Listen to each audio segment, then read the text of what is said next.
People end up piling in towards the top of a market, even if it's not the Pico top or whatever. And then they panic sell when the market goes down. So like what I want is for people to hold Bitcoin long term, not buy a whole bunch in hopes that it's going to the moon, quote unquote, and then panic sell when it doesn't, and then be pissed and never even want to reinvest in it because of that. You don't have to continue accelerating into making more money, into obtaining more, just because you have the potential or ability to.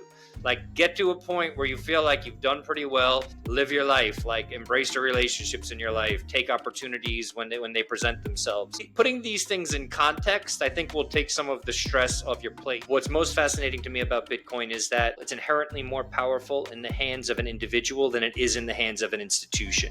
When you think about that for a little bit, it really sort of blows your mind. And I think when you lean into that power, when you run a node and contribute to the network, that's when you fully start to embrace it. I think that's when you start to feel more optimistic, less nihilistic. That's when your nervous system changes and you start really looking to the future with this sense of hope. That only comes from curiosity. Thanks for tuning in. If you're enjoying the show, I would really appreciate it if you could hit the subscribe button, which is the easiest way you could show your support for the show and help it grow, as well as making sure you don't miss out any of the future episodes. And also, I'm proud to announce that my newly launched Become Unruggable Bitcoin self-custody mentorship program is now live. So if you've been looking for a Bitcoin mentor to help you get your Bitcoin into self-custody, I'm now available to work with you one-on-one. Check out the show notes down below for all the different contact details, email, X, Nostr, whatever you prefer. And also a big shout out to Stampseed for sponsoring the show. Check out stampseed.com for more information. And now let's get the episode underway. Enjoy. Welcome to Your Bitcoin Story, the podcast where we dive deep into the personal journeys that brought people into the world of Bitcoin. I'm your host, Gigi, and today we have a very special guest joining us. Someone who's been covering the political and financial impact of Bitcoin at some of the biggest publications in the space. Our guest today is Frank Corva, the political correspondent for Bitcoin Magazine and a contributor to Forbes Digital Assets. Frank has been at the forefront of reporting on Bitcoin's intersection with policy, regulation, and broader financial landscapes. Here today, we will hear his story, how he found Bitcoin, what drives his work, and his thoughts on where we're heading next. Frank, welcome to the show. A pleasure to be here. Thank you so much for having me. It's an absolute pleasure. Thank you for taking the time to come on. And I've been an avid reader and supporter of the Bitcoin Magazine for many years, and I've been reading many of your articles. So it's a pleasure to actually have you on the show today and, grill down your Bitcoin rabbit hole journey. And I think we have some hot topics also to discuss because there's a lot of things happening in Bitcoin today. But before we jump into those, Frank, can you kind of take us back to your beginning of your Bitcoin origin story? Yeah, for sure. And also thank you so much for having me on, and thank you to everyone for listening and anyone else. Thank you for reading my articles as well, and to other people who may have as well. I appreciate that very much. I never take this for granted. My Bitcoin story. So yeah, it started on, I think it was the first or second week of January 2018. I was at a friend's birthday party, a bar in New York City, and he was telling me all about this really cool cryptocurrency called XRP. And I think he was describing it kind of thinking that it was Bitcoin. I don't think he was sort of super technologically adept, let's say. So I think he thought XRP was going to be Bitcoin. But what he was essentially describing to me, was the decentralized cryptocurrency that, wasn't a private entity and it wasn't a public entity. It was just sort of this thing that exists and is maintained by these people all over the world. And, I think he thought that's what XRP was at the time, but it's actually Bitcoin. So he taught me about this, and it was instant. There was no I should say my interest was instant. There was no like, oh, let me wait a little bit and, See how it goes. Yeah, maybe a scam or blah, blah, blah. I think I bought some the next day and I was just genuinely fascinated. Surely didn't understand the tech, whatever it is now, over 7 years later, I'm still learning about the tech. That wasn't so much my background, but I was genuinely sort of blown away. I think from a philosophical and just from a sort of cognitive standpoint, I was just sort of blown away at what this could mean for the world. I hadn't fully wrapped my head around what it could mean. I don't think I still have. We're still seeing that play out. But I was sort of like, what does it mean for the world to have an independent money? And that was just a really big question that I was utterly fascinated with. Beyond that, there was this talk of the price going up a lot. That was XRP at the time, but Bitcoin's price as well. And oddly enough, that was the super beginning of a 2-year bear market. And I guess I knew I was really passionate about it because I didn't lose interest for one day. I studied it for the entire 2018-19 bear market, was utterly fascinated with it, studied it in every waking moment. At the time I was a lecturer at a few different colleges. So at one of them, they allowed me to take free courses. So at night I was taking MBA courses to sort of measure what I was learning online versus traditional finance, all that kind of stuff. And was so bored being in the traditional finance classes, just really wasn't my thing. I just loved this idea of Bitcoin. And to take it back a step further, the context through which I understood it, or the context in which I understood it, was more of I had another framework in my mind to understand it. And it was the New York punk and hardcore scene. So for people who aren't familiar with this, like punk and hardcore to me isn't so much just a sound, like heavy music, distorted guitars. It's more of an ethos. And the ethos behind punk and hardcore is do it yourself. So it's like, don't wait for anybody, don't wait for permission, put out your own record, book your own show, write your own song. There are no rules, just do it. And so when I heard about this thing that sort of exists and then studied it more, and there's all these developers that maintain it all over the world, and it's sort of they're connected and sort of they coordinate in a very sort of anarchistic fashion. And that word has a negative connotation to most people, anarchy, but really it just means like people will sort of collaborate and figure out a way. That's really all it is. And that's what the punk rock scene in New York was about. And for some context, I guess to show how old I am, like CBGBs, clubs like that, places where like the Ramones and all these bands started. I've played at CBGBs with punk bands and stuff. And so I grew up in that world. And again, it wasn't so much about the aesthetic for me, though I do like that music. It was just this idea of just get up and go, let's build something, let's change things. And that's still the spirit of Bitcoin to me. It's a very punk rock spirit. It's a very, yesterday I was at the Bitcoin Policy Institute's Bitcoin for America event. You could call it even the American spirit, right? Just get up and do it. Not that other cultures or countries don't have that spirit as well, but it is very much like a New York America sort of thing, right? Just do it, get out there, hustle, make something happen. So that's what I love about Bitcoin. I love that it sort of exists in the wild, that it's this sort of untamed thing that it has the potential, obviously, and is helping people around the world who are otherwise sort of cut off from traditional financial systems. But even that stuff came a little bit later, in terms of the rabbit hole. I started that night at a bar in New York City. Oddly enough, I just created a challenge for myself to not drink for a year. So it was December 2017, December 31st, New Year's Eve. I was like, all right, I'm going to take a break from drinking for a year. It's expensive to drink in New York City, and all of that money that I would have spent on drinking that year, those years, I've never gone back to drinking, to be honest. So all of the money I would have spent drinking, I've spent investing in Bitcoin over 7 years. Stacking sats, and I have no desire to go back. I used to be, I would say, a bit more nihilistic, and now I'm far more optimistic about the future because of finding Bitcoin. Not in a naive way. I think even beyond Bitcoin, let's just say, God forbid, Bitcoin fails one day.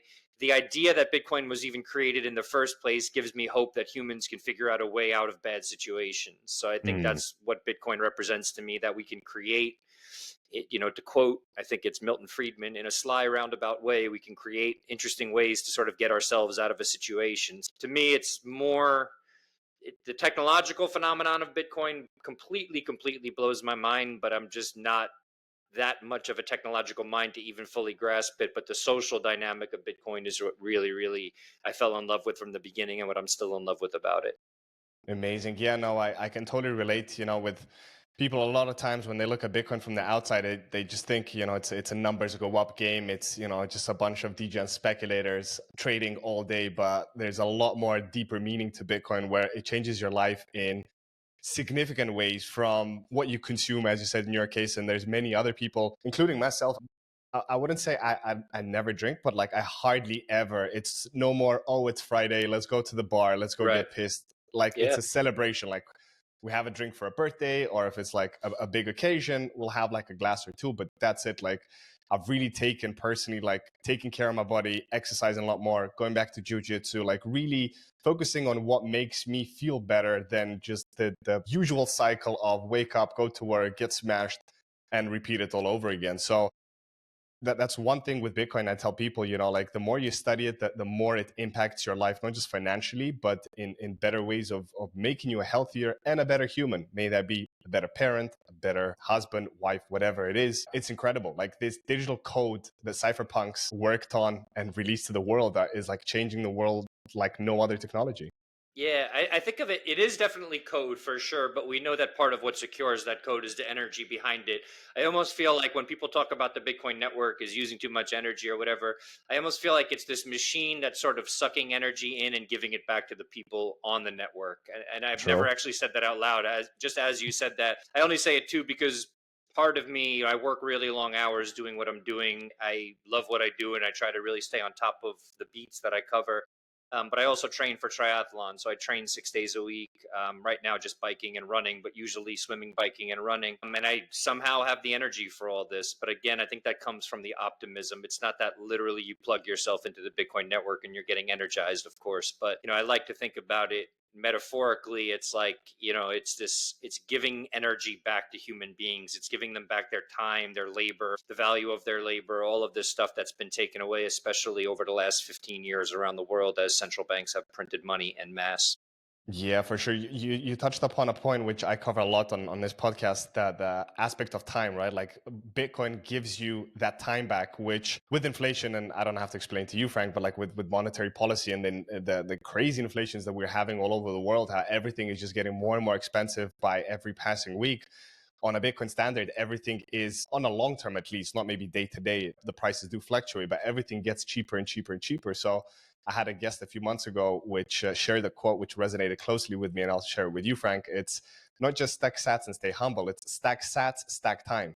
The more Yep. you stack Bitcoin, the more time you get back. So you're actually investing into your future time, which you will get back and utilize. And this is one, like I'm an example of that. I was stacking sats um, uh, continuously for the past 4+ years. Mm. And last year, I just left my fiat jobs. I said, enough is enough. I don't want to dedicate my energy and effort to something that's just draining my energy away. And I'm not getting the internal reward for it. And I just went full on into the podcast now. I release 2 episodes a week. And I've also launched a new program where I help people get their Bitcoin into self-custody, which I think is super important. I call it the Become Unruggable service. Nice. And, kind of doing my deed back to helping people become, self-sovereign and secure their energy and their future time in it.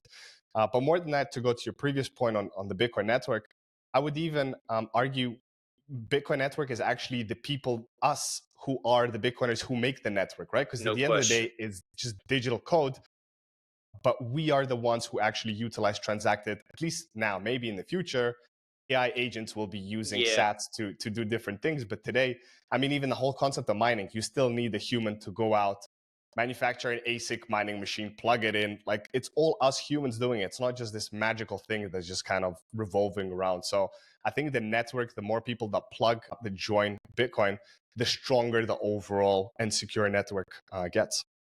Yeah, I don't know if you saw the piece I wrote on this exact topic. It's called "We Are Bitcoin," and it was inspired. Well, I won't say inspired by it. Was me quoting Jeff Booth. I had met with him. It was in Tennessee earlier this year at a smaller conference, and we had a long conversation where he just said, we are the people who plug in the nodes. We're the people who mine it. Without us, it doesn't exist. We're the ones who protect it in the media or defend it in the media. So on all different layers, we are Bitcoin. Now, I mean, technically, Bitcoin is code and, it's code that we all run. So maybe we could be a little bit more nuanced. But to your point, it is up to us to make sure that it continues to work and that we defend it and that it stays healthy. The people I know who I think are the smartest technologically, I think the biggest thing that they worry about is actually complacency. They don't worry about capture in any other way. They just think, well, if people stop running nodes and also if we stop making updates to the base layer of the system, which I know is a controversial take, there's a potential that many people can't use the base layer. So at that point, what does self-custody look like if the base layer becomes too unaffordable for people to look like? Is there a second layer, third layer, whatever, where custody is okay? I don't know. We haven't seen it yet. I don't think self-custody on Lightning is real self-custody. I mean, it is, but it's not the same as having a UTXO. So there's always work to be done on it. We have to care about it. I would say that's probably my biggest concern these days. I'm not a huge fan of the ETFs. I'm not even a huge fan of like governments fully coming on board, even though that's what I cover, only because I just think it tends to make people complacent. Sort of like Bitcoin is supposed to remind you that you have a responsibility for yourself in the world, to take care of yourself in the world. I'm not saying that because I'm like a hardcore narco-capitalist or something like that. I'm just saying that to say like, it gives you an ability, it gives you leverage in the world to care for yourself. And so I don't want people to lose that by just investing in an ETF or thinking, oh, okay, the government's got it now or something like that, because there's other things that can be like that. You could have, some people think that healthcare should be provided by the government, or this should be provided, this and that. But I think when it comes to the strength of the Bitcoin network, we should always be thinking, how am I contributing to it? And how am I doing something to strengthen the network technologically, on a social level, all of that kind of stuff. I hope people don't lose that. And I hope it doesn't I hope the layers of Bitcoin, whether it's ETFs or whatever else comes, doesn't sort of lead to people losing touch with what keeps the network healthy. Yeah, you touched upon some strong points there, Frank. I'm in the same boat as you. I am no fan of ETFs. Essentially, I tell people all the time, it's a simple IOU. You holding an ETF, you're not holding any Bitcoin. The whole point of Bitcoin is that you hold your own keys and you control the hardest money that's ever existed and ever will probably exist. But then again, I had some guests on like Gary Cardone, who's saying, like with these big institutions, to them it's just like a much easier vehicle to get skin in the game. So I understand that argument too. And he said to the point that like these ultra high net worth individuals, they're not going to be storing it on a small cold storage and traveling everywhere. So I agree. There's different cases to it, but in the general theme of things, I think at the end of the day, anyone that's serious about Bitcoin and wants to change his life, there is no other way than buying spot Bitcoin, hopefully in a non-KYC way, and holding your own keys to truly control it. And then the aspect of running your own nodes, as we saw in 2017, more or less when your and my Bitcoin journey started with the block wars, which was going on for 2 years, where the network was fairly close to getting hijacked. But in the end, the node runners had the final say, choosing to which network they're going to run. And I think now kind of that's been done and dusted, but there's still like some speculation are like, for example, BlackRock, are they going to try and hard fork Bitcoin? Like they're fairly new to the game, and I don't think they see the full ideology as us, like true Bitcoiners that studied like tens of thousands of hours on the topic, really see it. They just see it as kind of this hot trendy thing that they can make some nice fees on trading. But at the end of the day, like the Bitcoin is much more than just a trading instrument. So we'll have to wait and see. But then also like this whole aspect of stock trading, right? Like with especially master strategy, or now as it's known, strategy. MicroStrategy, right? MicroStrategy. Yeah. Well, now it's just strategy, right? Like no, I think you said master strategy. No, it's just correct, just so that the audience knew. I think correct. Not master strategy. MicroStrategy, which is now just strategy. Like that's also like another thing where kind of people are just jumping into the story and now kind of debating, oh, shall I buy strategy? Shall I buy Bitcoin? But that's not even an art. Like it's comparing like fruits to, I don't know, to a plank of wood. Like to me, it's so different. At the end of the day, buying strategy like is just a stock. You're once again, you have an IOU, you're speculating on price, essentially a CFD. It's not even an argument. So I think there's a lot of education to do to people that are entering the space on kind of the real reasons and why Bitcoin is so powerful, not focusing too much on the price, but the fundamental values of you holding your own keys, I think is super important. Yeah, no, I agree with all of that. And with the ETFs, to add a caveat there's interesting stuff happening in the background, and this doesn't get talked a lot, but it is something that one of the issuers told me. I interviewed Hong Kim, who's the CTO of Bitwise, and he said he's working behind the scenes, or Bitwise is working behind the scenes to essentially create in-kind redemptions for the ETFs in the United States, which means the ETFs could become one of the biggest on-ramps for Bitcoin, which means, so for people who don't know what an in-kind redemption is, they exist for the gold ETFs, where if you own a gold ETF, you can actually request the underlying gold and it will be, I believe, mailed to your house. I don't know if you have to pay the fees. I've never had this done, so I'm not sure how this works. But that does not exist with Bitcoin for the time being. Hester Pierce, I think the current I think she's standing in as commissioner for the SEC right now, has talked about considering in-kind redemptions. And I think that will be cool if that is the way forward. And shout out to Bitwise, who not only is working on in-kind redemptions, but also gives, I think, 10% of their profits from their fees to open source devs via Brink, OpenSats, and the Human Rights Foundation. I try not to look at this stuff like it's all good or it's all bad. If you're buying Bitcoin and you want to buy Bitcoin, I tell people to buy Bitcoin, like go on an exchange, like as you said, maybe a Vexel or a HODL or Peach Bitcoin, something that's non KYC. I mean, if that's too difficult, just use a regular exchange. It is what it is when you're getting started.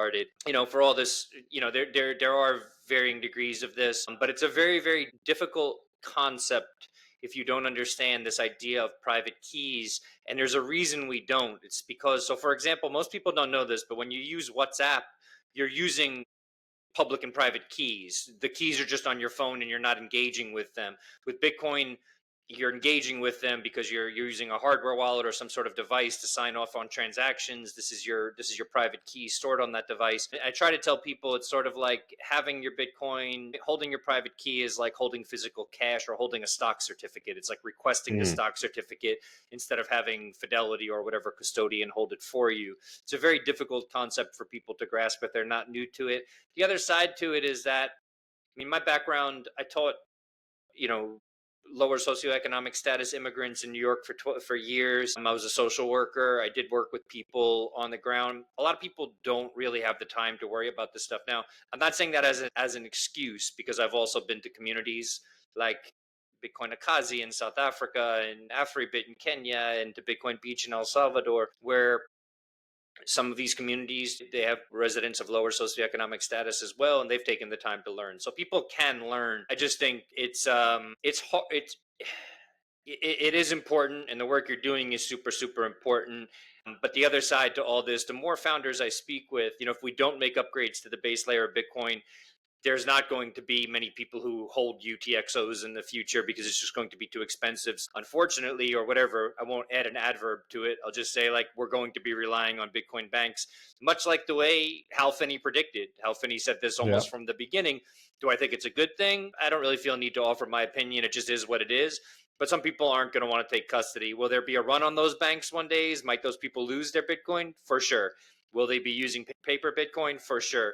So for me, it's more like I tried to just give that information to people and allow them to make a decision with that and do what they will. If they want to still buy an ETF or MicroStrategy or leave their Bitcoin on an exchange, awesome. Unfortunately, I think the real lessons in Bitcoin are taught via pain versus intellectual curiosity. And I don't say that to be mean. I don't wish pain on anybody. But realistically, most people learn because they've gotten rugged, or if it's not with Bitcoin, if they were rugged on some sort of crypto asset they were once invested in, they learn from that because they don't like that feeling of having their money disappear or not being able to access it or whatever. So unfortunately, there's probably going to have to be some pain that teaches people the difference between paper Bitcoin, IOU Bitcoin, and real Bitcoin. Again, I hope people don't experience pain. And I also hope that maybe we move into a world where once we have proof of reserves, things like River is doing and other good custodians, maybe that helps to offset that. People will still be using paper Bitcoin or whatever, a custodial version of Bitcoin,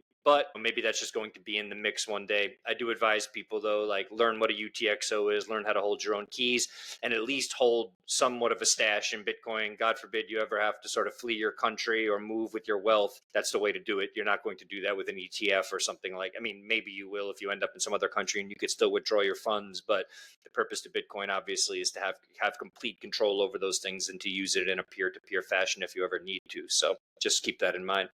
Yeah, no, I couldn't agree more on the analogy of us humans. We really need to feel the pain. It's more not just the pain, the experience firsthand. I have a story which I shared also numerous times on the show. When I got my driving license, my parents were saying, don't drive fast. But until I wrecked the car, I didn't learn my lesson. Totally. So like you really need to kind of learn the lesson firsthand. So telling people like hold your Bitcoin in self-custody, it's the right thing to do.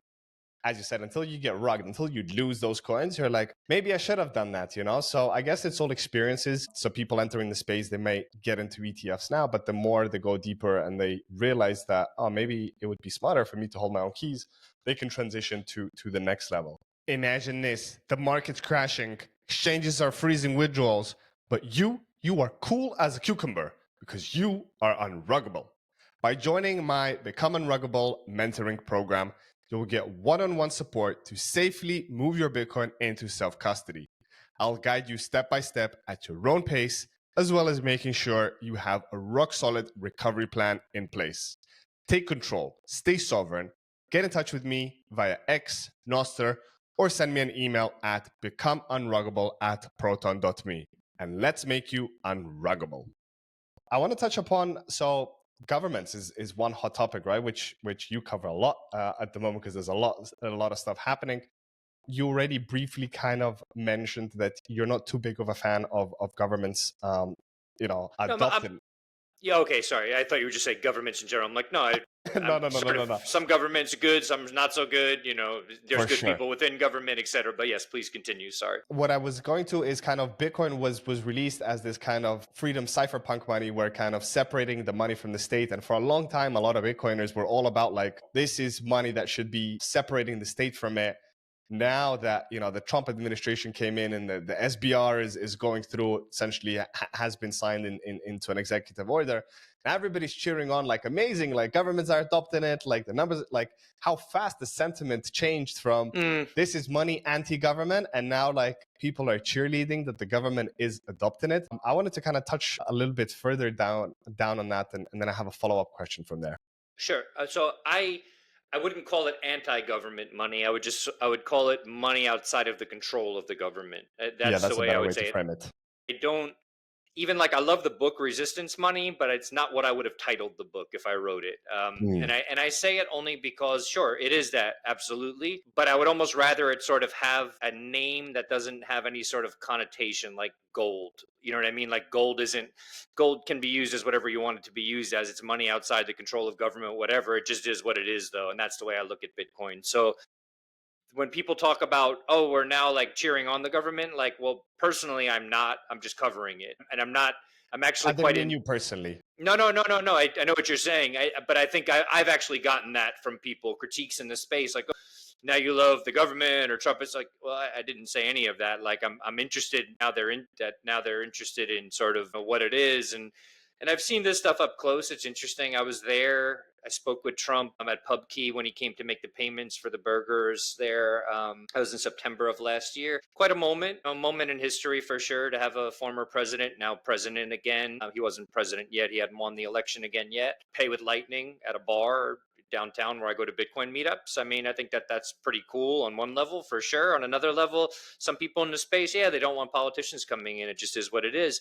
The way I look at it is this. I brought up music before. And so I grew up in this world where there was like a lot of really cool bands in the underground scene. I don't even know if underground is a thing anymore with the internet, but when I got into music, the internet wasn't as popular as it is today. This is like 1996.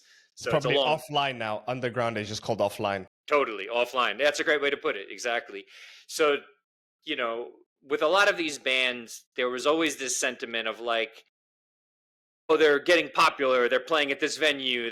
Maybe they're on the radio. They've sold out. They've done this. They haven't. Some of them, if they started writing like absolutely trash music and they were just doing it to like sell records or get bigger, sure, that's the case. Some bands are just good. I mean, like, so take the Ramones, famous punk band, whether you know punk or not. I'm trying to think of another sort of equivalent band. The Ramones are pretty popular, even if you've only seen the name of the band on T-shirts. The Ramones got very, very, very, very popular. I think they're in the Rock and Roll Hall of Fame, all this kind of stuff.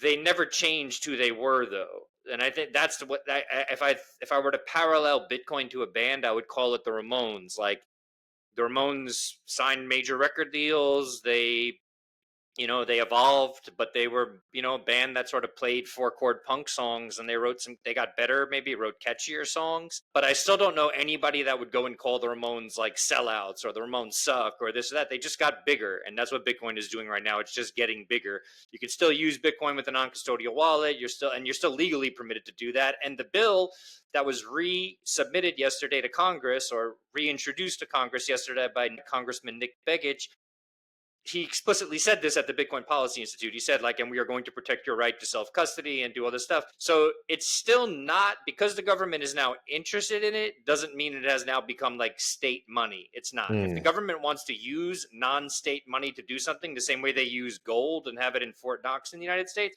they're permitted to do it. I don't foresee a world where governments or corporations aren't going to use Bitcoin and just people are using it. It literally doesn't make any sense to me. Like, if we're going to absorb, the type of money you would need to absorb for this to become for this to eclipse gold's market cap, which is now what, $19 trillion. Bitcoin is only around 2 trillion, maybe less right now.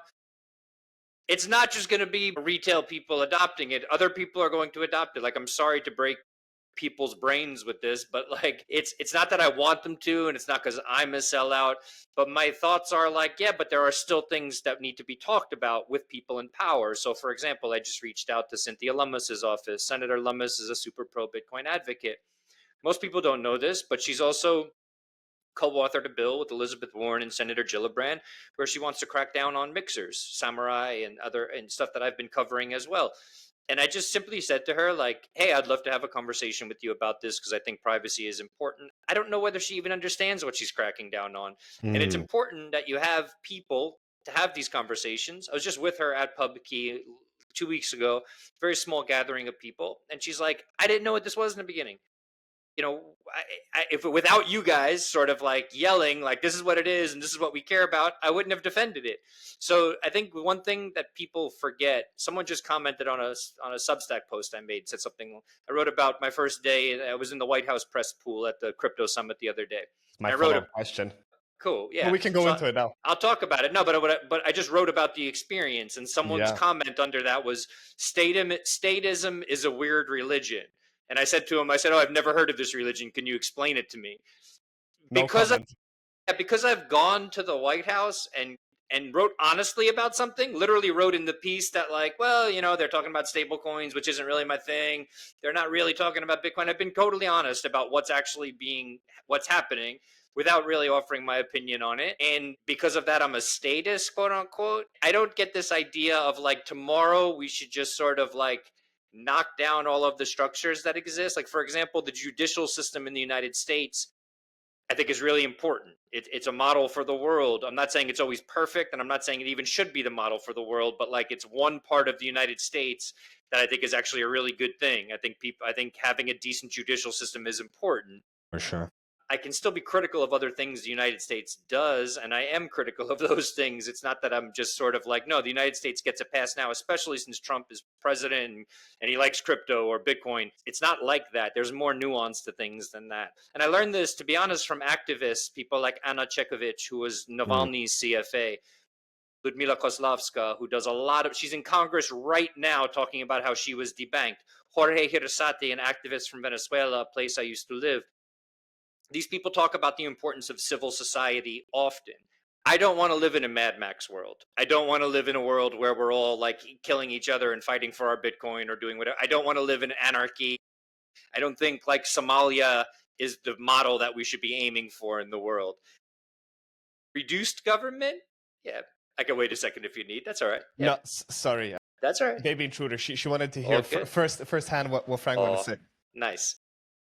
But I don't, I have probably more libertarian tendencies than ever. But I was on the phone. I actually just got off a call with a libertarian politician, and he talked about, like, look, this is what my heart says. This is what my rational mind says when I engage with government. I think you can have those two things. Like, you can have your opinion, you can have your set of beliefs, but at the same time, we do have sort of a set of rules that govern society.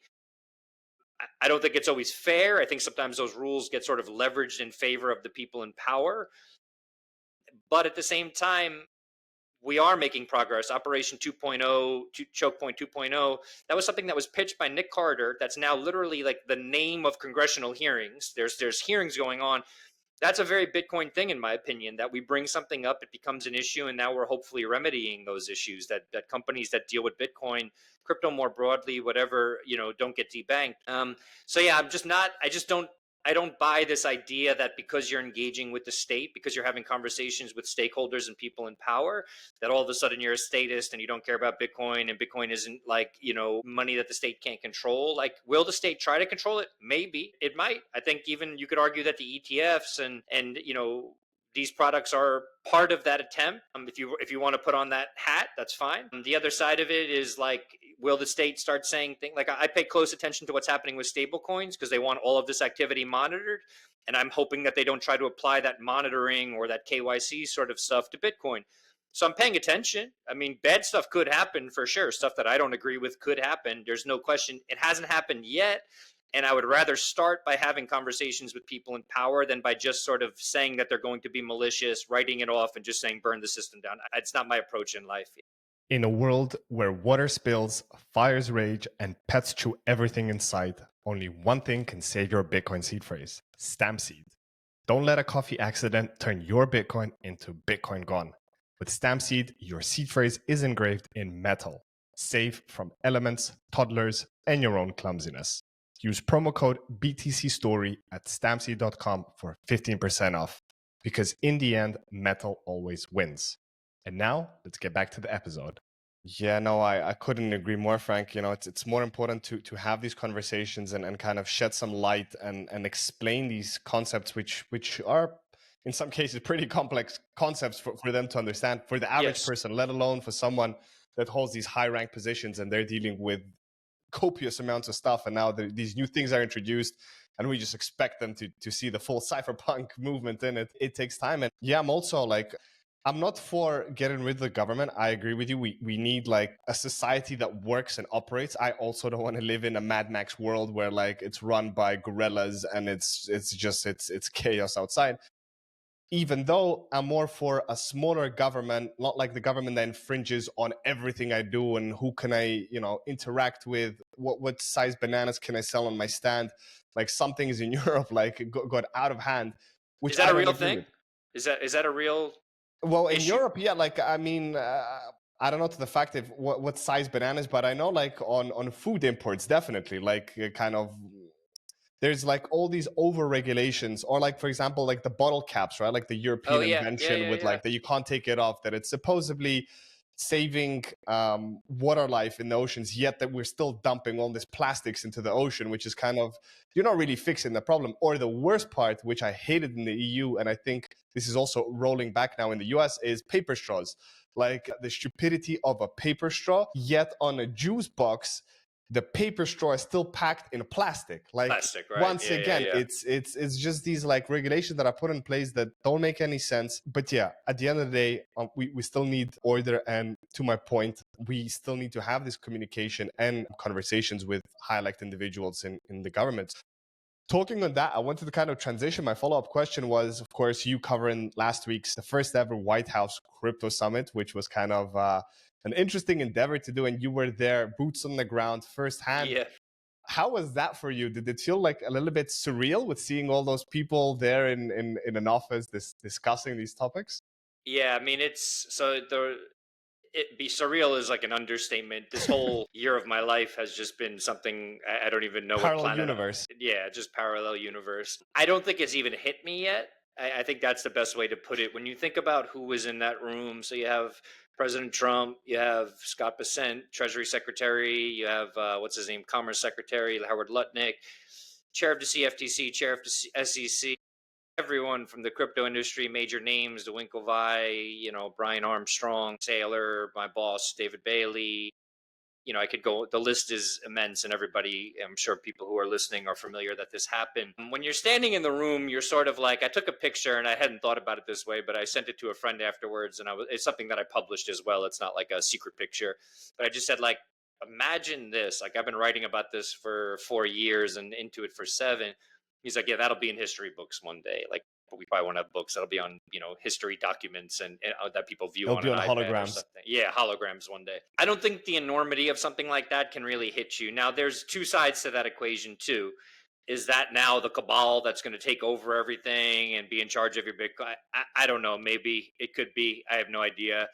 The other side, if you just want to look at it a little bit more surface level, which I think sometimes is good to do, not always. You do have to look deeper. I'm not telling people just to accept everything at face value. It's much, I would rather this than what has been going on in the United States for the last 4 years. Debanking in particular was the scariest part of it. The fact that we were blowing up banks and shutting down banks just because they were dealing with Bitcoin and crypto companies. And I'm using crypto not because I'm advocating for it, but because Bitcoin companies, some crypto companies sell Bitcoin, so that the name has to get sort of lumped in there. Even still, while I may not like other crypto assets, that's not how we deal with things in the United States. You don't just debank someone, you make a law, you make these things, this stuff should be on the books. There's a process. There's a process. That's correct. And so sitting in a room, I interviewed Brian Armstrong afterwards. I was hanging out in the actual White House press room, and he walked in, and I was just like, yeah, what was it like? What happened? I was only in the room with everybody for about 20 minutes. They let the press in for 20 minutes. Unfortunately, we didn't get time to ask questions. They were actually running late. It wasn't like a, you can't talk to these people sort of thing. They were running 45 minutes late. So I think we were just sort of like, here's a little glimpse at what's going on. Now you have to go sort of thing, it is what it is. But Brian was just like, with everything we've put up with for the last 4 years, to be invited to the White House, to actually sit and talk about our concerns and to talk about a possible way forward in terms of what legislation will look like around this stuff is a great feeling. I can't help but agree with him. And I don't love everything Brian Armstrong does, so it's like, I can't help but think on a certain level. Let's think about it this way. So like me, I'll refer to myself as a pleb, not to be like, what's the word? Not to be facetious or anything, but just because like I'm just an average guy who started writing about Bitcoin via Substack 4 years ago, someone who just loves Bitcoin. I'm in the White House with the President of the United States writing for Bitcoin Magazine because I worked hard and really cared about this asset. There's a story there. There's something important to that dynamic. And I was screened and everything else, like properly screened and everything else. But for the most part, both my boss and the community has sort of accepted me as a representative for something like this.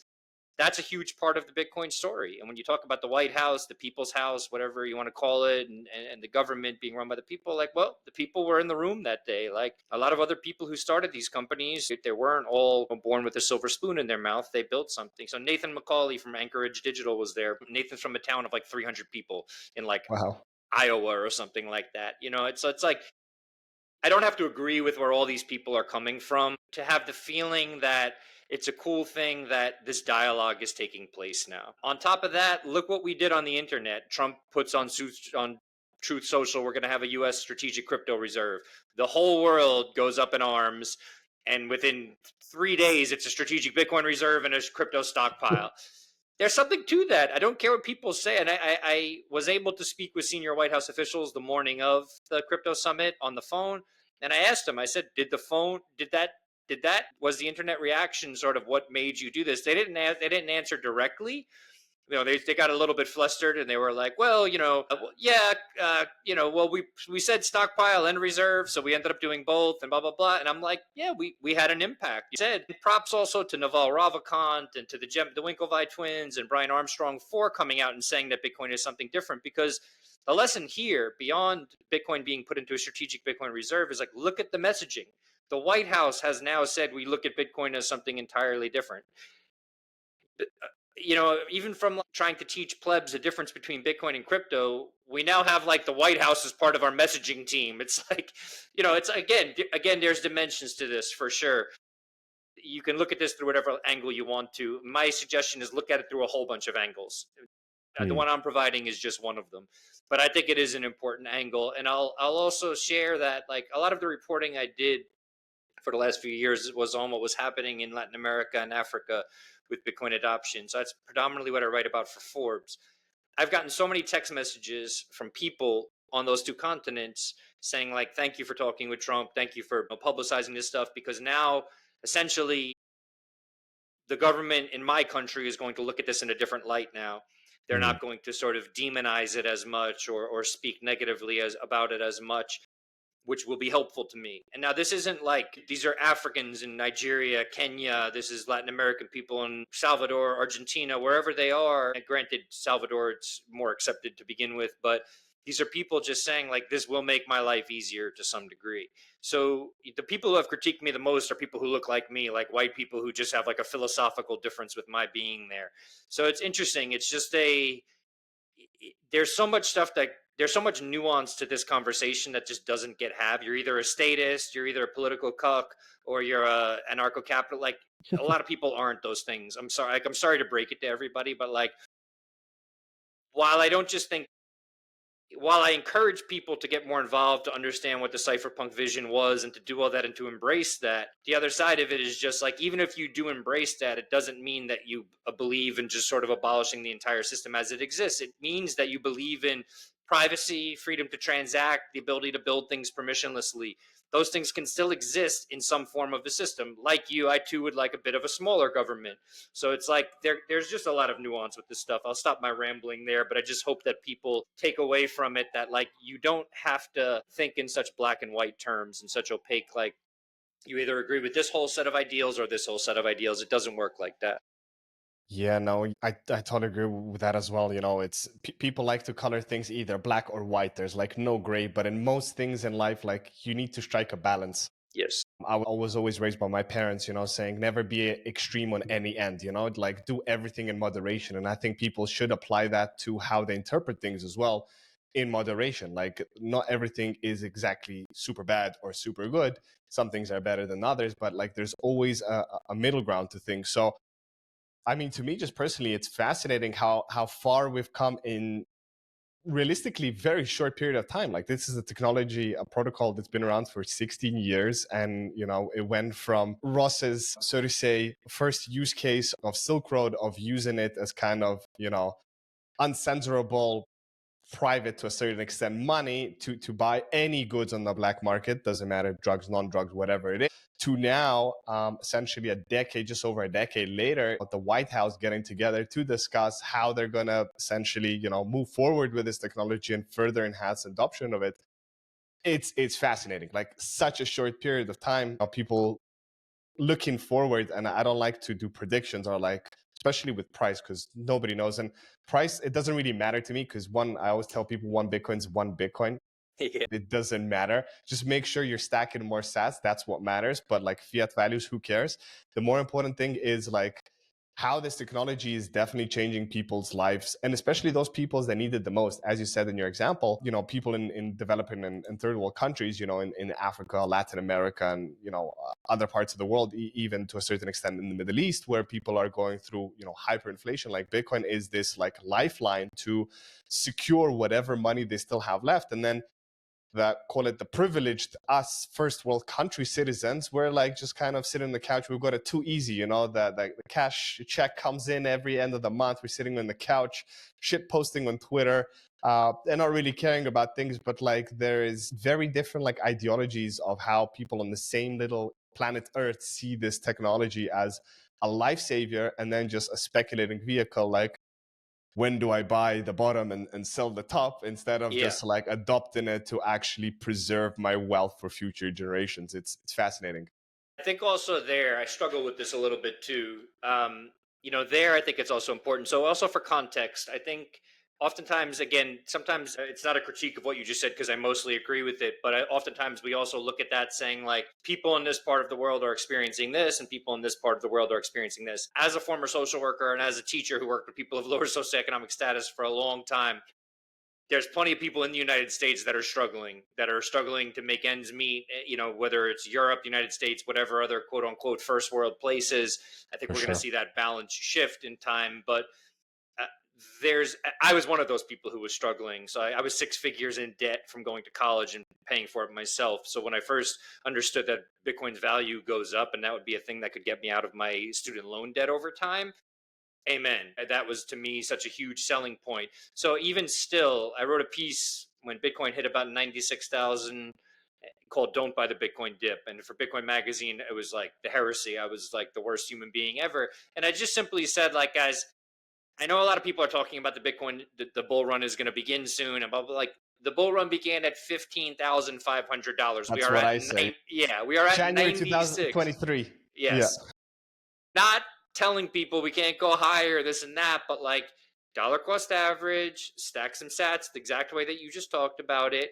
But what we don't want is something like James from Check on Chain, James Checkmatey. I don't even know his real name, to be honest, but he constantly talks about people end up piling in towards the top of a market, even if it's not the Pico top or whatever. And then they panic sell when the market goes down. So, like, what I want is for people to hold Bitcoin long term, if not forever. And when it becomes money and more, whatever, it's more widely accepted as money and people use it, not buy a whole bunch in hopes that it's going to the moon, quote unquote, and then panic sell when it doesn't, and then be pissed and never even want to reinvest in it because of that. So I think discussing price is important for that one reason. It's also important because if the price of Bitcoin doesn't go up, the network fails. So while it's like miners have to have incentive to continue mining this as the block subsidy decreases. So price is important in this regard. So the design of Bitcoin, the way it's designed, it is designed for the price to go up. So it's not that it's the only thing that matters. It's just something that matters. Obviously, other dimensions of Bitcoin are also important. But I say that also because I think some of the way that you just phrased it, I think I used to phrase it more like that as well. And I look back now, and I even tell people this, like if you did, I've been writing a newsletter where I have like a section that talks about markets. It's not the primary focus of what I write about, but just simply saying like, yeah, it's a pretty decent time to buy, or maybe it's not the best time to buy based on how far we are off of the lows, 15,000 lows. That's going to be a dimension. It's just going to be a dimension of it that we sort of have to pay attention to. And even as we go a little bit higher, I say it to people all the time. I'm like, if you have some student loan debt or you want to pay down your mortgage or something, like you can sell a chunk of what you have and go do that. Now, like think about it this way. Let's just say your mortgage company accepted Bitcoin. I would never tell somebody to sell some because they think they're going to speculate so well that they are going to sell the top and go buy the bottom. It almost never happens that way. So what I would tell them though is that like if you have gotten more purchasing power from holding Bitcoin over the last 2 years and you want to get yourself out of debt and be more free in the world, sell a little bit. If you're a little bit more financial savvy and you have access to a service like Let-In or Debify, I just released a piece on Debify today, and you could borrow against your Bitcoin and you're comfortable doing that, then do that.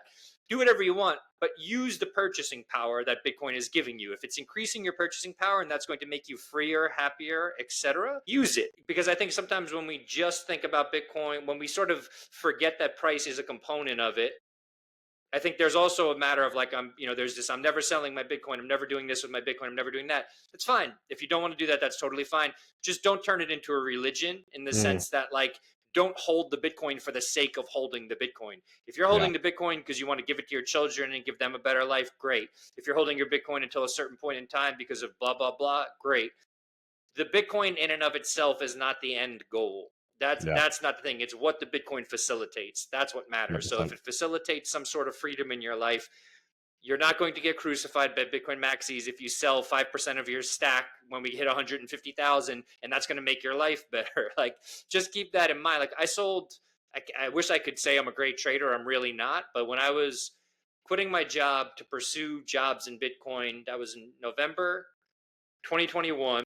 I knew I was going to quit my job as a college lecturer. I didn't want to do it anymore. I just wanted to focus on Bitcoin. Sold Bitcoin at 68,500 in 2021, literally the top. I sold the exact top tip. Not all of it. I would say at most 10% of what I own. And I used that money to have like a little bit of a buffer zone to have money in the bank for rent and all that kind of stuff for a few months, just in case I couldn't find a job. It was one of the best decisions I've ever made in my life. Do I wish I still had that Bitcoin? On a certain level, of course I do. Yeah, great. It would be great. I did buy some all through the bear market as well. I had more had I not sold it. Am I happier because I sold it? Yes. Am 100%. I encouraging you to sell it? Is that going to be the thing that makes you happy? Not necessarily. If you're selling it for a reason, then it might make you happy. Just think for yourself with this kind of stuff. At the same time, you're probably not going to speculate well if you think you're going to sell the super top and then buy the super bottom. You'll probably be too ecstatic once that top comes around to sell any of it, and way too scared once that bottom comes around to buy any of it. So again, sort of dollar cost averaging, great way to do things. Stack sats, stay humble, the Odell quote. In the meantime, if you ever do need some money, sell a little bit of it, get back to work, keep stacking, all that kind of stuff. I love it. And I fully agree with you on that, Frank. Kind of this, I think also to a certain extent, Saylor kind of helped like this whole ethos of don't sell your Bitcoin, and everyone's like, no, hodl like for the rest of my life. Like I'm taking this to the grave. To a certain extent, I used to be like that as well. Like I really didn't want to sell my Bitcoin because I was like, this is like, it's appreciating and like, this is the last thing I want to sell. So I was like, up to that point of selling like my shares, it's like selling everything like to get by. But then after a certain point, I realized and how I did my leap of faith end of last year, leaving my fiat job and going full time into here and also selling a chunk close to 100,000 to have that buffer zone, not to be worrying, how am I going to pay rent? How am I going to do that? Bitcoin at the end of the day is money. And what is money? It's a tool to pursue the things you really want to do. And 100%. To facilitate the life you want to live for yourself, for your family and everyone else. So I think that's a message I really, try to push forward on this podcast is, don't just be, like holding everything and like waiting for some magical one day when Bitcoin's going to hit the 1 million, 5 million, whatever it is. And then suddenly you're going to sell and you're going to be happy. No, because probably by then you'll still be holding and you'll still be waiting for something. But then again, going to the aspect of time, I really often say this, the only thing to me that's more scarce than Bitcoin is my own time on this planet. Like there's much less than 21 million of my time on, especially what's left of my time here. So I really want to utilize and have the best experiences for me and my family. And that's what Bitcoin gives me. Bitcoin is this tool of true freedom, in a sense, to pursue and do what you want to do, not to be sitting and masturbating over the amount of Bitcoin you have in your cold storage. Exactly. And wow, how potentially rich I am, but you're still living in a one bedroom collapsing household with sleeping on a mattress on the floor. Like that to me is not, for sure, that meme, that you're not a real Bitcoiner if you don't have that mattress on the floor and TV with Sailor on it, and just like stacking sats. Nah, like that to me, it's, it's a little bit moronic. Like at the end of the day, we're here to enjoy ourselves. And I think you can do that for a while. I did for a while. Every spare cent, dollar, whatever I could find went into Bitcoin, and that's fine. But I actually think it's really, really healthy to also get out of that phase. I've noticed it within myself. There's that meme or whatever, people saying like, oh, I didn't stack enough in the bear market. I try to look at things through a bit of a spiritual lens. I'm like, you did. Like you're doing fine. Like if you know about Bitcoin 16 years into this thing, if it exists forever, thousands of years, whatever, you're doing fine. If you want to still stack more whenever the bear market comes around again, do more. But there's this idea of like, you can never have enough, you need more. It just feels very like unevolved. Like, be grateful for what you stacked. Be grateful that somebody in your life taught you about this, that you took the time to study it. Be grateful that you understand it, something that most people on planet Earth don't understand, don't have the time to understand, and just sort of proceed with that gratitude. Try embracing that versus I don't have enough and I have to do this. And it's a period you should go through, because I think it's good that everybody has some Bitcoin and you should make some sacrifices to get some, I think, unless you just are financially really well off and can dump a whole bunch of money in. But I think that there's also a point, what comes to mind is a good friend of mine who has worked really hard. I think he's purchased like 3 houses, 2 of them he rents out, makes some money on that. Him and his wife have done really well, and he's at a point where he's like 40, in his late 40s, and he's like, yeah, I think I'm just going to start working less now. Like, I don't need more. I have enough. I'm good. And I'm like, yeah, that's like a perfectly rational way to approach life. You don't have to continue accelerating into making more money, into obtaining more, just because you have the potential or ability to. Like, get to a point where you feel like you've done pretty well. Live your life, like embrace the relationships in your life, take opportunities when they present themselves. Even with me, like I traveled a lot this year. Some of that's paid for Bitcoin Magazine, some of it's not. The last 2 trips I took to Africa were not. But I made a lot of friends in Africa through doing the work I'm doing. Am I going to tell them I don't want to see them in person because I'd rather stack more Bitcoin? Like, for me, no. If you're still at that stage of stacking Bitcoin, you're feeling like that's the way you want to do it, that's fine too. But like, there comes a point where it's like, these relationships have value to me. And then you start saying that like, Bitcoin is not the only valuable thing in the world. As you mentioned, your time is valuable. That might be the most valuable thing, but there's other things. I'm sure that the lovely child that just walked into your room before, putting food in his or her mouth is really important as well. So it's like, putting these things in context, I think will take some of the stress off your plate. Another thing I tell people if you're lucky enough to live in like a functioning enough financial system, I actually tell people to stay under invested in Bitcoin, to always have some extra cash to sort of buy the dip, to very much appreciate whatever they have put in and the fact that that's gone up. But Hmm. I think I was overexposed to it in 2021. Really sort of struggled emotionally with the price coming down the way it did in 2022, and just having a bit of a cash buffer has been like, I hardly, it's weird, now that I have that cash buffer, I hardly ever think about the price. Like when people are panicking and everything's bad, I have a little bit of cash to throw in. When everybody's sort of ecstatic or whatever, I take some money out and pay down some student loans. Like that's really my whole trading strategy at this point. Like, oh, everyone's pumped up, all right, I'm gonna sell a teeny bit and pay off my loans. There's my signal. That's it. That's my signal.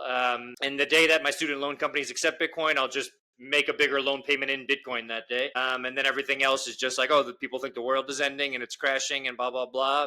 Like, okay, I got to scoop a little bit up today because it's obviously a good time to buy. In the meantime, I use apps like Fold and other credit cards where I earn Bitcoin and rewards. So every single day I stack, no matter what the price is. But those other days, like I'll spend a little, some extra money, buying some. But yeah, I just think people talk about markets being, like people say like, well, Bitcoin is just fear and greed. It's just based on fear and greed. I try to look at it in a bit more of an evolved light than that. Sure, it is to some degree, but like I accumulate Bitcoin every day without being greedy. Like I do it Hmm. just in a very strategic, like I won't even forget about strategic. I buy stuff, I get Bitcoin back for it. My dollar cost. Unconsciously. Yeah, literally. Like, so it's not necessarily greed. It's just me saying, well, I want my future to be better, freer, whatever. Stacking some Bitcoin every day will help me do that. Is that greed? I don't know. It sounds like self-preservation to me. It sounds like wanting to sort of enjoy your life. So I don't know. There's a lot of memes that go around in the Bitcoin space. They have some element of truth to them. Otherwise, they wouldn't have survived as memes. But much like government or whatever else, try to think with a bit more nuance than just like, hodl, buy the dip, do these things, blah, blah, blah, because you sort of become a placard of yourself, meaning like you become a caricature. You're not like a real person anymore. You're just like a person that abides by the tenets of Bitcoin. And if the whole idea is like for Bitcoin to be a catalyst in our lives and to give us more freedom, then like, what is freedom but the freedom to express ourselves? Like express yourself in the way that you feel most fit. That includes sort of thinking, voicing your opinion, acting the way that you want to act, not necessarily just following the Bitcoin rule book, quote unquote. To me, that feels like somebody who is like, I don't know, very religious and like can quote everything Jesus ever said, but treats people like shit. You know what I mean? It's like, Yeah. well, what's the point to what you're doing here? Is it just to sort of like abide by the rules and feel good about that? Or is it to actually sort of like have it enrich your life in some way? Play either of those roles. It's up to you to decide which one you want it to play. I like it.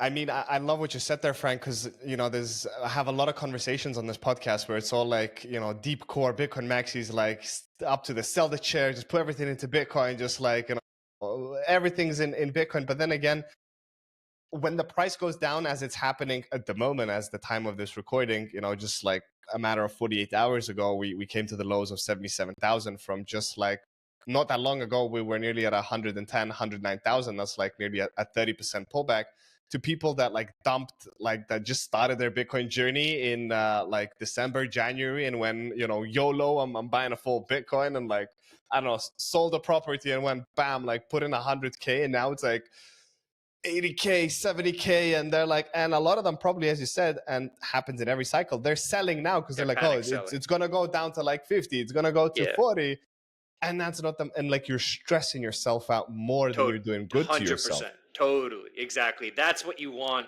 to avoid. Now, like, Hmm. do some people not have that privilege? For sure. I deal with activists who have been debanked. I deal with people who are cut off from financial systems. If you don't have that privilege, then we're having a whole different conversation. Then we're, and you're probably not listening to this podcast. You're dealing with far more severe things in your life.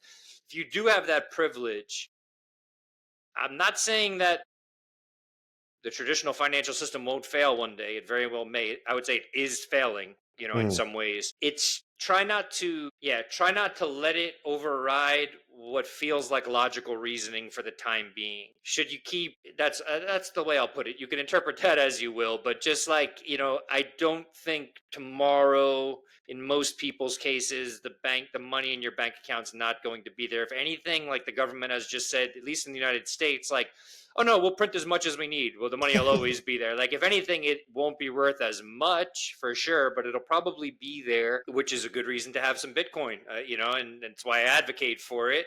But again, the dollar or whatever currency you're using, unless it's like, Venezuelan Bolivar or Yeah, yeah. whatever, it's not disappearing literally tomorrow.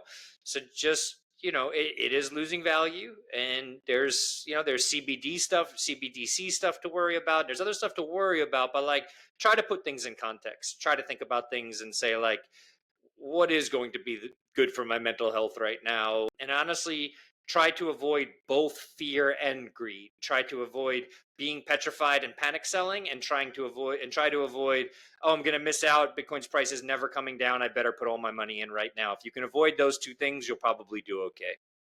Going back to what we said not long ago, like striking that balance, that golden middle ground, like in all context, is super important. Because at the end of the day, you don't want to overstress yourself. Like, Bitcoin is here to make your life easier, not like keep you up at night and like Totally. be looking at trading view on 1 minute charts on like, oh my God, it's going up, it's going down. Like, Yeah. that's going to make it much, much worse.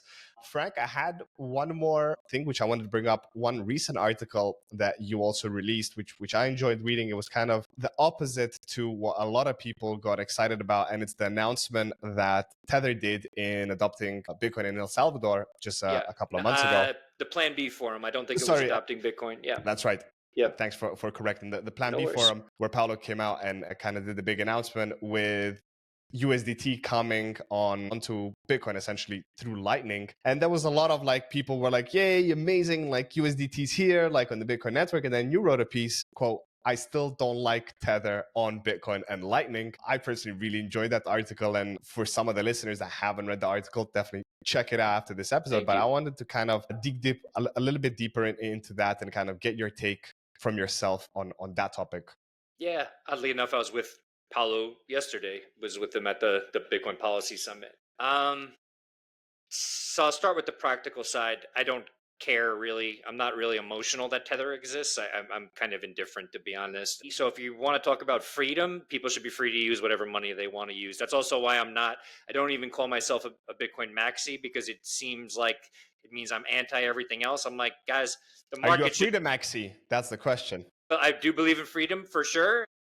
Freedom maxi, I mean, I like rules, like we shouldn't murder each other. So I don't know if I'm completely a freedom maxi. Like, I'm into not being murdered. So it's like, that's a piece of the equation. But if people like, okay, so I just talked about having a cash buffer. If somebody in Nigeria or Thailand says, well, I want to have a cash buffer too, and I want to use US dollars in a form of Tether to do that, I don't care. Like, I mean, that's my bottom line. From a practical sense, especially if you're a business and you'd rather accept payment in dollars, great. Like, I don't care. My issue is, one, a concern of security, and two, a philosophical issue. And the philosophical issue, I would say, doesn't even matter. It's just me voicing my sort of opinion on things. The safety concern, when we saw the Ethereum merge happen, we saw USDC and USDT, whatever, Circle and Tether, the companies that issue those assets, say, they're only honoring the redemptions on one side of the chain, which was Ethereum, not Ethereum proof of work. So if we ever do see a hard fork with Bitcoin, you brought up a potential BlackRock hard fork. But what if that's the BlackRock Tether hard fork? And now people are nervous to have their nodes run alternative software. And now essentially Tether is in charge. People are only going to run this other software. Maybe that has bigger Bitcoin blocks because Tether is on that one, and they have some Tether on Lightning and Bitcoin, and they want their redemption. That frightens me. That's it. That's my main concern, even more than the philosophical concern. Do I think that's going to happen? I don't think so. I've spoken with people I think a lot smarter than me. Granted, they have other incentives. They're people who build on Lightning and stuff like that. But do I think we're going to go in that direction? Not necessarily. I think apprehensively, I will say that Paulo Arduino is sort of a Bitcoiner. I think he owns a lot of Bitcoin from what he says. He's a cypherpunkist for Yeah, sure. so that's fair. So that's fine. That's great. Whatever. A friend of mine put it best, someone who's building a Bitcoin layer 2. He's like, he's just a very shrewd businessman. He sees the opportunity with Tether and he's taking advantage of it. Can't wrong him for that. You know, and that's fine if that's what he wants to do. Philosophically, I struggle. You know, I lived through 2008 and, you know, watched all that happen, saw the sort of carnage as a result, watched the government bail out the worst actors in the financial system. So part of me thinks like, no. These two things need to stay separated. The dollar and Bitcoin need to stay separated. That's just my opinion. I mean, I'm not a developer. Bitcoin is an open source protocol. People can put whatever they want, including Tether, on it, especially now that we have Taproot assets. I don't have to like it. I can offer my opinion. I can share my concerns. I don't have to like it. But if people, you know, it's funny. It's very similar to what I said before. Like the people that have issues with me being in the White House are like privileged white people, whereas people from Africa and Latin America are like, congratulations, keep it up. This is great, so great. It's the same with Tether on Bitcoin. I know people that do work with this where they're like, oh, this is so awesome that we'll have access to dollars. Who am I to critique that? I'm no one to critique that. If you want access to dollars, live your life. Like, I'm not telling, nobody should tell you what sort of money to use. And we also shouldn't pretend that Bitcoin isn't volatile. Like this idea that like everyone should just be on a Bitcoin standard. Now, if you want to be on a Bitcoin standard, that is awesome. I would say I'm mostly on a Bitcoin standard, but I will quote Jeff Booth, who said, you will need some fiat to get through this period of history. Again, if you're in an unfortunate situation where you can't have access to fiat because you're an activist and you've been debanked or whatever, different story, 100%. But for the average human being, having a fiat buffer, like I could tell you some people in the industry that some people would think like, oh, that person would never say they have a fiat buffer. They do. I've talked with them about it. Just keep that in mind. And again, it's like, it's just to say you don't have to get extreme. When Jack Mallers says like he doesn't have any more fiat, that's great for Jack Mallers. He's been buying Bitcoin since it cost $100. So when Bitcoin drops from whatever to whatever, his cost average for it is probably like $1,000. So it's like it doesn't matter if Bitcoin drops from 100 grand to 79 grand. However many Bitcoin Jack Mallers has, he's fine. He's insulated from that sort of volatility. Not insulated, he still experiences it, but one, he doesn't need that Bitcoin, most of it tomorrow, and it's a different experience for someone like him. Most of the time that I write, I'm writing for people who are new to this space. People who aren't new, yeah, okay, you're not new, so I'll write a piece about Tether on Bitcoin to explain to people this is what could happen in the event of a hard fork. This is my philosophical issue, having lived through 2008 and watched what happened. Those things are conversations that we can have, but for the most part, you know, a lot of what I'm writing to, the messaging that I'm trying to get out there is to people who are newbies to at best sort of like, you know, at the moderate level of learning. They're not necessarily super far down the rabbit hole yet. So yeah, to the point, I don't care. You want to use Tether. That's great. You know, just understand that it's not Bitcoin. Please don't, it's not censorship resistant. It can be frozen at any moment. Yeah. On Lightning, I've heard that it's different, but I've never used it yet. I've heard that because it's not necessarily running on a smart contract platform, it's different to use Tether on Lightning. I haven't delved into that yet. The networks that run Tether, Tron, Ethereum, relative levels of centralized control. I would say that something like Ethereum is a little bit more decentralized than Tron, but still there's governing bodies for these blockchains, etc. Just don't confuse the two. USDC, most people don't know this. They literally, there's terms of service with USDC or the equivalent of terms of service that say like you can't buy weapons with this or you can't do this. USDC is not freedom money. Like it's not what people talk about. It's the same as cash. It's very much not the same as cash. I just sat in a meeting, the first subcommittee meeting on digital assets. I sat behind the former chair of the CFTC who said like, we want far more KYC on all this kind of stuff. We want these transactions monitored. We want people using this in a custodial manner as much as possible. It's not Bitcoin. These things are not Bitcoin. Yes, they're crypto assets. I get it. Bitcoin is a crypto asset as well. It can be lumped in with these other things. It can be used as money, etc. There's some overlap, but these things are not Bitcoin. That's like the biggest thing that I would like for you guys to take. Anyone who's listening that thinks Tether is as permissionless as Bitcoin, it's not. Just keep that in mind. Granted, you would have to do something pretty gnarly to have your Tether account frozen. Going back to like murdering people, as I just mentioned. So it's not like they'll freeze it over anything, but can it be frozen? Yes. Can your Bitcoin UTXO be frozen? No. That's a stark difference between the two. Yeah, I mean, there's a lot of information that was relayed. Sorry. I had a response, and then I had the second response and the third one, and now you finished, and now it's just blank mind. I apologize. No, but you know, it's all really credible information because, you know, at the end of the day, especially in Latin America, which we mentioned, like in Latin, like people just generally prefer USDT to Bitcoin. It's just something that's accepted in their eyes. It's, and to a certain extent, it is more stable, right? Like that the dollar, $1 is $1 tomorrow. It's not like the Bitcoin with the fluctuation of every second. So for like the merchants, it's easier to evaluate and kind of sell their things in USDT. To me, like personally, I'm more of like, I'm in favor of this. Like it's still early days. As someone who has like previously in my fiat job, I used to work in crypto media. I used to get paid in USDT, and I never really liked holding that USDT on and it was on a Tron network. I used to just switch it straight to Bitcoin and keep it there, and then kind of sell off what I needed to. I was always kind of like in my mind saying like, why don't we have USDT on like Lightning, where I don't really have to leave the Bitcoin ecosystem? And then especially with Blockstream and the Liquid network, and with the Jade, where you can, in a self-custodial to a certain extent, you can have your USDT stack on essentially my cold storage by doing the internal swap, not having to go to like third-party dexes and swapping, and who knows, am I going to get the money, am I not, and then tracking everything. And like Lightning still, even though it's not perfect, it is pretty much more private than people think. Yeah. So Oh, for sure.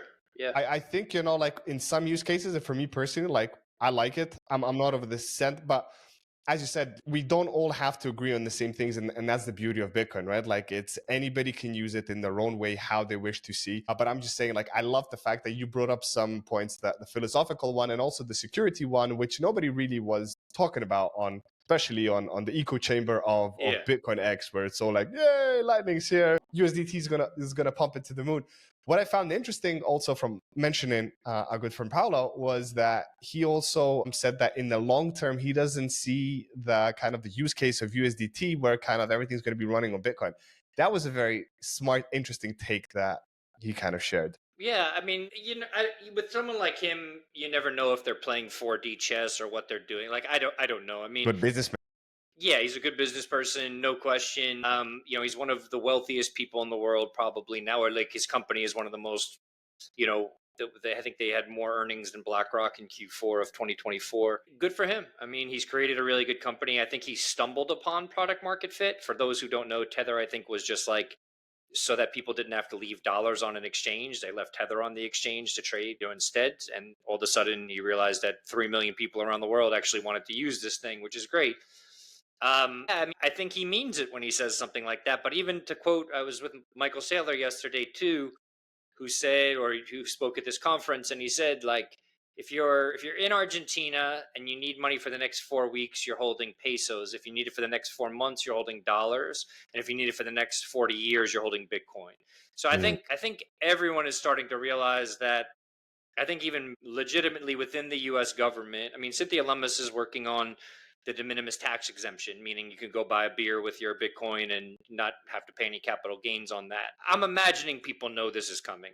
They're just going to do what they can with the dollar network for as long as they can. And I get it. I mean, it's like, why would the Treasury Secretary not? Why would Scott Bessent not want to sell U.S. Treasury Secretaries to Tether, the 18th largest buyer of them in the world? Like, it's just the way systems work. It's like I love my old boss, Mark Goodwin, who writes a lot about this stuff and the issues with it. I get it. I totally get it. I just think inevitably all fiat currencies fail. The dollar will be one of those currencies as well. Something might try to replace it, whatever. But Bitcoin is going to be something that I think survives it. And I don't even think that's becoming controversial to say anymore. I just think no. I mean, the dollar, our debt inflates by $110,000 every second. That's bananas. I mean, I get what Doge is doing and whatever. You can have your feelings about that. Okay, they're trying to reduce the debt we're going into. Okay. That's like putting a plaster on like a fire hydrant, like spewing out of the ground. Totally. You're talking about the debt increases in the United States at at $1 trillion every 100 days.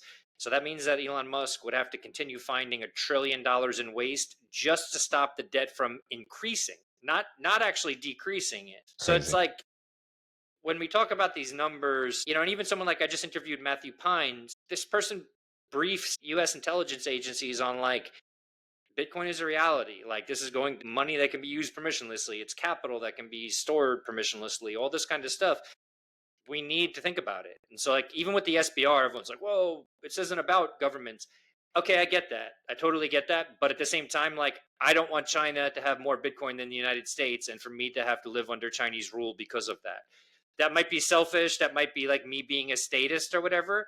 But like on a very base level, when it comes to leverage, I want the United States to at least have as much leverage as China. That's it. And it's, that might be short-sighted. Don't get me wrong. It really, really might be. It's just the way that I think about it, for better or worse. But I think that's a very logical way to think of it, and we need more of that logical thinking, and not being kind of, you know, deep down in the chamber of Bitcoin is here the only thing, and, you know, forget the whole world. We still live in this world. We don't live in our computer screen. So I think we covered a lot of great, really important philosophical, technical, and regulatory topics on this episode, Frank.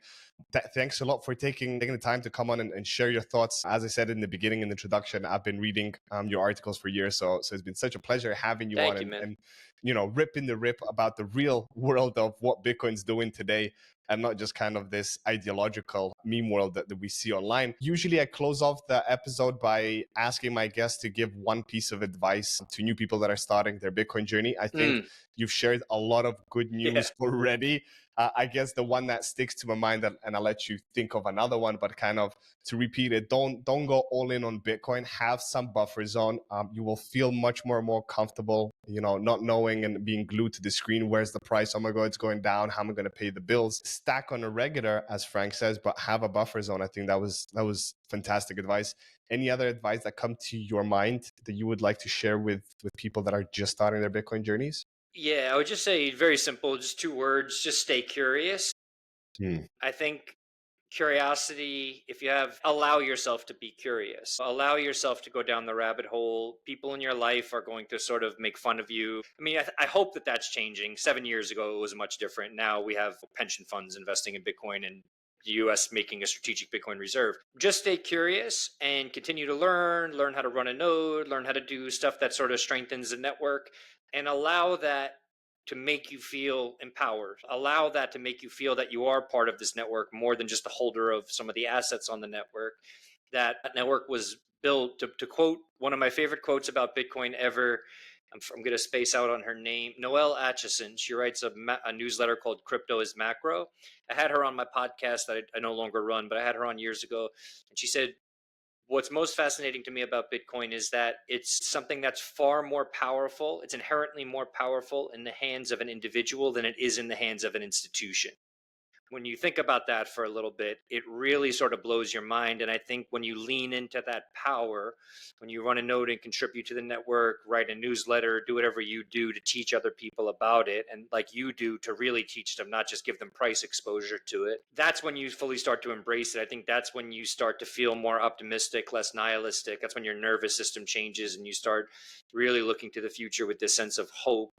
And that only comes from curiosity. I know plenty of people who I've even taught to sort of use a hardware wallet, and they kind of stop there. They have their Bitcoin on a hardware wallet and that's it. I wish that they stayed curious. So that's my thing. It's just continue to stay curious, continue to learn, sort of commit to becoming a lifelong learner when it comes to Bitcoin. I think that's really one of the biggest things, that not just for the sake of making the network stronger, because that's what we need, but for your own Progress. Yeah, progress. The journey is fun. This journey is fun. Like, it's so much like fucking fun. I'm sorry about the bad language, but like, it's just such a blast that It it's is. like, just join us and have fun. And yeah, try not to be too toxic or anything, but just like join us, have fun, support it, stay curious, learn. And yeah, just enjoy it. Try not to take it too seriously, and let it get the best of you on an emotional level.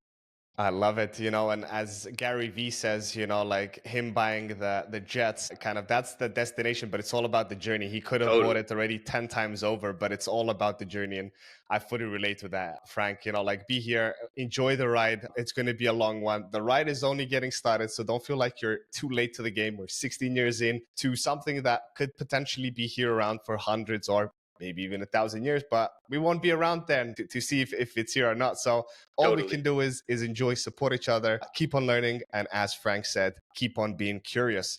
Frank, where can we send our listeners to follow your work and stay up to date with your latest articles and everything you do?